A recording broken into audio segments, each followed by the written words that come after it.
أهلا وسهلا يا جماعة.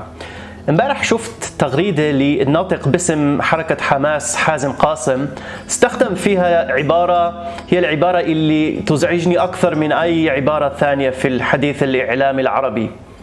لا أقصد الكيان الصهيوني، قصدي صلوات تلمودية. ما هي الصلوات التلمودية وليش هذا بيزعجني؟ خليكم معي.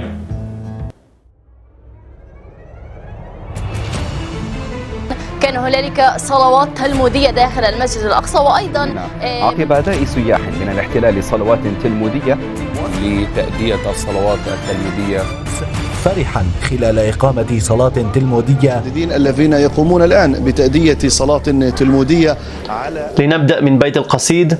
لا يوجد عندنا إشي اسمه صلوات تلمودية.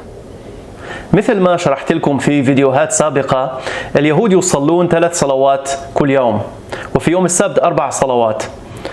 هذه الصلوات زي في الإسلام مبنية على مقاطع أو أجزاء من الكتاب المقدس اليهودي، خاصة من سفر المزامير اللي كتبه سيدنا الملك داود عليه السلام.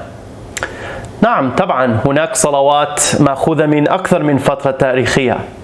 هناك صلوات من فترة المشناه 200 بعد الميلاد أو ميلادي، هناك صلوات من فترة التلمود البابلي، وهناك صلوات كثيرة كتبوها الحاخامات في القرون الوسطى. هذا هو التلمود أو التلمود البابلي، وهو النص الأساسي للشريعة اليهودية كنص شرعي في مادة مختلفة، في طبعا نقاش ديني، وهو عبارة عن محضر النقاشات في المدارس اليهودية في بابل بين القرن الثاني والخامس ميلادي.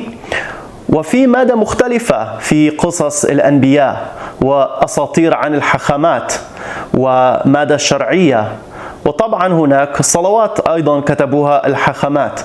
ولكن أساس الصلاة اليهودية اليومية مش موجود في التلمود.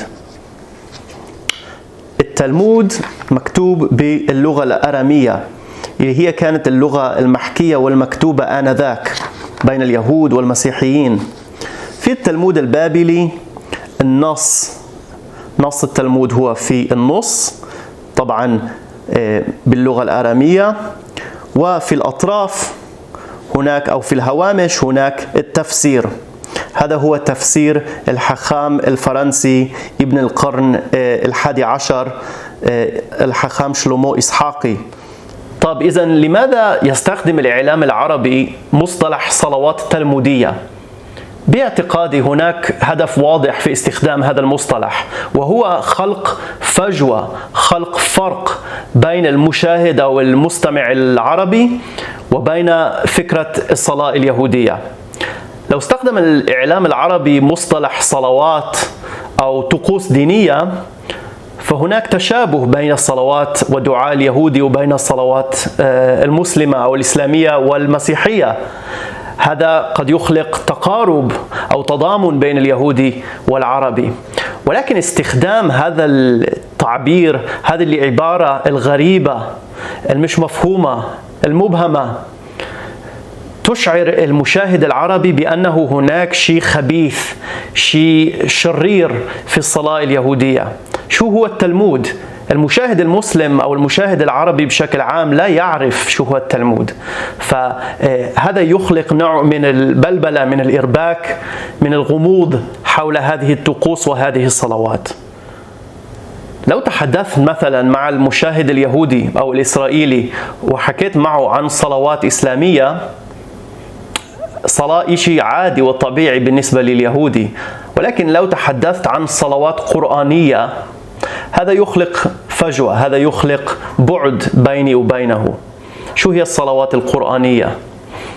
طبعا هناك صلوات مأخوذة من القرآن وهناك صلوات أخرى في الإسلام، ولكن استخدام هذا التعبير وهذا المصطلح يخلق فجوة بيننا. هدف هذه القناة هو توضيح المفاهيم اليهودية والتراث اليهودي والديانة اليهودية للمشاهدين العرب. إذا عندكم أسئلة عن التلمود، عن أي شيء ثاني في العبادات اليهودية، أنا هنا في خدمتكم، اسألوني هذه الأسئلة، ولكن ركزوا على استخدام الإعلام مصطلحات أو كلمات لها معنى تحريضي، لها معنى في خلق فجوة. شكرا جزيلا لكم أعزائي المشاهدين، ودمتم في أمان الله.